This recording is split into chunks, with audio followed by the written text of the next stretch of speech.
Agra, I know, सबसे पहले ताजमहल ही दिमाग में आया होगा, या कुछ लोगों ने सोचा होगा आगरा फोर्ट के बारे में।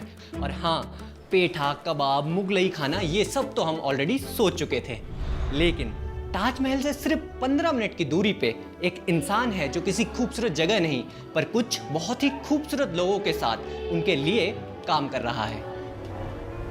मैं उत्तर प्रदेश के गाजीपुर जनपद के एक छोटे से गांव से बिलोंग करते हैं। कहानी की शुरुआत है, मेरे एक टीचर, गांव के टीचर थे, उनसे शुरुआत होती है। वो चल नहीं पाते थे, उनको चलने में दिक्कत थी। उनकी समस्याएं तो बड़ी थी, लेकिन हम लोग सोच नहीं पाते थे कि वास्तव में इतनी समस्या हो सकती है। लेकिन उनके नज़दीक जा कर के जब हम समझने की कोशिश किए तो उनके लिए बहुत बड़ी समस्या थी। फिर मेरे दिमाग में आया कि क्यों न इनके लिए कुछ ऐसा इंतज़ाम किया जाए। तो हमारे घर पे बॉल बेरिंग थी, उसको जोड़ करके 3 पहिया की एक बैठ करके चलने के लिए उनके लिए गाड़ी बनाए। वहाँ से उनको एक सपोर्ट मिला, जो उससे वो अपने दिनचर्या को करने में उनको बहुत आसानी मिला। तो वो जो गाड़ी हम बनाए, उस गाड़ी की वजह से उनको बहुत बड़ा सहयोग मिल गया और वो अपने घरों से निकल कर रोड तक जाने लगे थे। कभी कभी हम किसी की मदद करते हैं, सोच के नहीं, बस दिल से। थोड़ी देर तक याद भी रहती है, फिर जिंदगी आगे बढ़ जाती है। अनिल जी को उनके टीचर याद थे, पर वक्त के साथ वो शहर आए, काम में लग गए। उन्हें खुद नहीं पता था कि उनकी जिंदगी का रास्ता, उनकी पूरी कहानी इन लोगों की मदद करने में लग जाएगी। 2004 में आगरा में एक NGO के साथ में काम कर रहे थे, जहाँ पे उनके क्लिनिक थे। उस क्लिनिक में भी थेरेपी हम देते थे। वहाँ पे एक माँ अपनी बच्ची को लेकर के आई थी, जो उसके घर वाले उससे काफ़ी परेशान थे। माँ आई कि बोली घर वाले छोड़ना चाह रहे हैं इसको, लेकिन कोई ऐसे कैसे छोड़ सकता है अपने बच्चे को। फिर वो अपना रो करके बोली कि इस बच्ची को आप रख लीजिए अपने पास, जो हमसे होगा हम करने के लिए तैयार रहेंगे। हमारे घर वाले एक्सेप्ट नहीं कर रहे हैं। फिर उस बच्ची को हम अपने साथ रखे। आने वाले समय में और एक बच्ची आई, फिर एक बच्चा आया, फिर इस तरीके से शुरुआत हुई। किसी और के लिए शायद ये एक इम्पल्सिव डिसीजन होता। उस एक बच्ची के साथ जो सफ़र शुरू हुआ था, उसमें धीरे धीरे और बच्चे जुड़ते गए, और तब समझ आया एक ऐसी जगह शुरू करना होगा जो बच्चों की सेफ्टी और वेलबींग पर फोकस करे।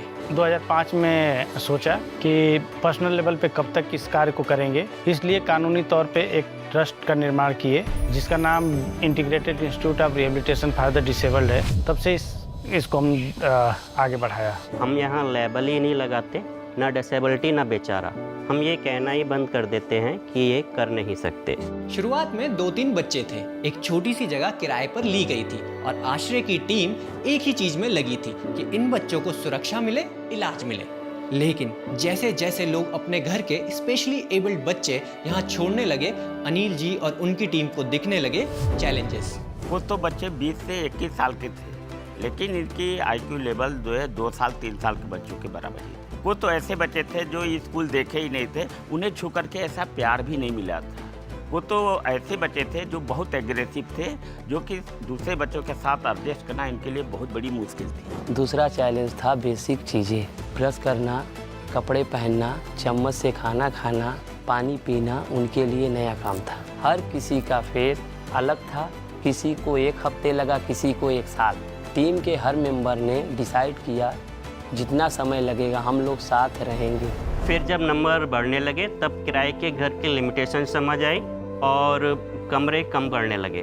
खाना बनाना, बांटना, सबके लिए संभालना मुश्किल हो गया। और एक वक्त ऐसा आया जब लगा कि एक अपना खुद का एक स्पेस होना चाहिए, लेकिन पैसा कम था और हर महीने का राशन मैनेज करना भी एक जंग जैसा था।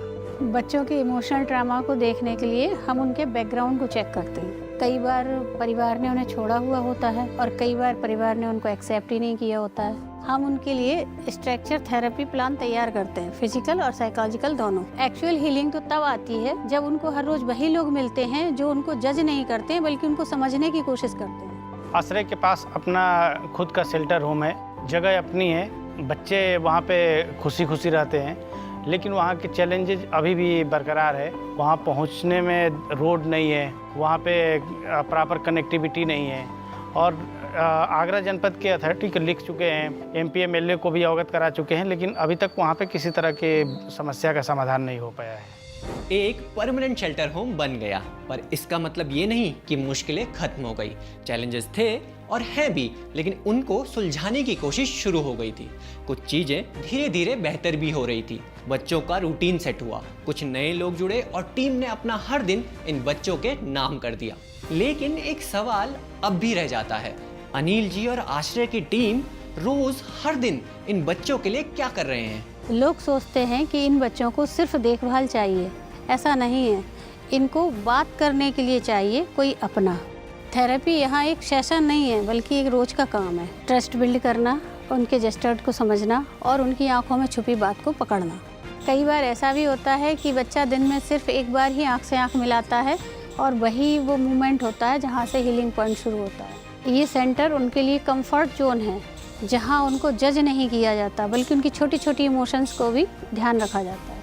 आवासीय स्कूल में ये प्लान तैयार किया जाता है कि किस बच्चे को कितना एजुकेशन में समय दिया जाए और किस बच्चे को कितने टाइम तक फिजियोथेरेपी दी जाए। सेंटर में 2 तरह की थेरेपी जाती है, स्पीच थेरेपी, फिजियोथेरेपी, और पर डे दी जाती है। स्पेशल एजुकेटर के साथ इनके सीखने की क्षमताएं कंटिन्यू बनी रहती है। हर बच्चे का पाठ्यक्रम अलग अलग होता है, किसी को अल्फ़ाबेट, किसी की नाम की पहचान करना सिखाना होता है। जो बच्चे ज़्यादा फिजिकली एक्टिव होते हैं उनके लिए वोकेशनल ट्रेनिंग में ले जाते हैं। आरओ प्लांट से पानी भरना, पैकिंग करना, डिलीवरी में मदद करना, पत्तों के दोने बनाते हैं तथा कुछ जो है गार्डन में मदद करते हैं। जो बच्चे यहाँ पूरे टाइम नहीं रहते उनके लिए हमने स्पेशल स्कूल्स और डे केयर स्कूल्स खोला है।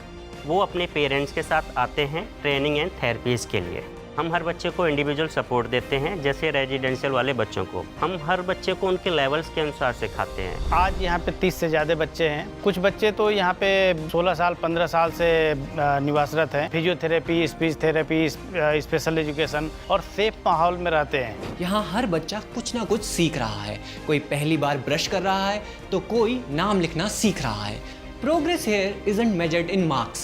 It's found in every moment. Therapy isn't just about healing pain. It's a path to understanding themselves. मेरा नाम अंशु है, अंशु वर्मा। और मैं यहाँ जनरल नॉलेज की चीज़ें सीखता हूँ, क्राफ्टिंग वगैरह सीखता हूँ और गेम्स वगैरह कराए जाते हैं यहाँ पर बहुत ही अच्छी तरीके से। अगर थोड़ा सा भी अगर प्रॉब्लम होती है तो टीचर्स लोग हमें सपोर्ट करते हैं। हम कभी भी इनकी संख्या को ऐसे नहीं मापते हैं। जो बच्चे हमारे पास आते हैं वो ऑलरेडी पहले से ही समस्या से ग्रस्त होते हैं। हम लोग जानते हैं कि 100% सीख नहीं पाएगा, लेकिन फिर भी हम लोग कोशिश करते हैं। हम हर रोज़ ये ज़रूर करना चाहते हैं कि उनको लगे कि ये जगह हमारा घर है, उनका रूटीन हो, उनको कंफर्ट हो और जितना प्यार, थेरेपी और समझ हम उनको दे सकते हैं वो सब उनको देने की कोशिश करते हैं। अब मेरा ऐसा प्लान है कि जो बच्चे शेल्टर होम में रह रहे हैं उनका अपना एक पर्सनल रूम हो, पर्सनल उनका एक अलग बाथरूम, लैट्रिन बाथरूम हो। ये सपना बड़ा तो है, लेकिन हमें मालूम है कि ये पूरा होगा और उन बच्चों को ये सारी चीज़ें हम आने वाले समय में प्रोवाइड करेंगे और देंगे। डिफरेंटली एबल, चाहे मेंटल हो या फिजिकल, हमेशा से अलग नज़र आए हैं। हाँ, हम कहते हैं, हम समझते हैं, हम सब एक जैसे हैं, हम प्यार करते हैं, लेकिन जब हम मेट्रो में, सड़कों पे, कैफ़ेज़ में, मॉल्स में चलते हैं तो क्या हम सच में उन्हें नॉर्मल समझते हैं? वो नज़र, वो सोच, वो अलग लगता है और हम नोटिस करते हैं क्यूरियोसिटी से नहीं, क्योंकि वो हमारी नॉर्मल से अलग हैं। अनिल जी और उनकी टीम इस नॉर्मल को दोबारा डिफाइन कर रहे हैं। तो मैं आप सबसे पूछता हूँ, कब बदलेगा ये नॉर्मल? कब समझेंगे हम कि असली नॉर्मल तो ये है कि सब एक जैसे हैं? देखा ना आपने कैसे अनिल जी ने कुछ देखा, फील किया, समझा और बस मदद के रास्ते पर चल दिए। चैलेंजेस आए, उनको फेस किया, लोग बढ़ते गए, टीम एक्सपेंड हो गई, लेकिन कभी गिव अप नहीं किया, काम कंटिन्यू किया और ये सब दूसरों के लिए किया, बिल्कुल एक ट्रू हीरो की तरह। अगर आप अनिल जी और उनके मिशन से जुड़ना चाहते हैं तो उनका कॉन्टैक्ट नीचे दिया गया है। चलिए मिलते हैं जल्दी एक और कहानी के साथ। Until then be capable. क्योंकि हीरो का उल्टा विलन नहीं होता, हीरो का उल्टा होता है तमाशबीन।